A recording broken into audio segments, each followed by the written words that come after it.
You know the feeling of trying to navigate the complex world of investing, only to feel like you're lost in a sea of technical jargon and confusing terms. Well, today we're going to dive into one of the hottest topics right now in the investing world: index funds versus ETFs.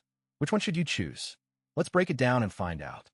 So, what exactly is the difference between an index fund and an ETF? Well, both are popular investment options that track a specific market index, like the S&P 500, but the way they're structured and how they operate are different. Imagine you're on a road trip and you want to drive the same route that many other drivers take. You could either follow the GPS and take the most popular route, or you could create your own custom route using a mapping app. In this scenario, the GPS is like an index fund.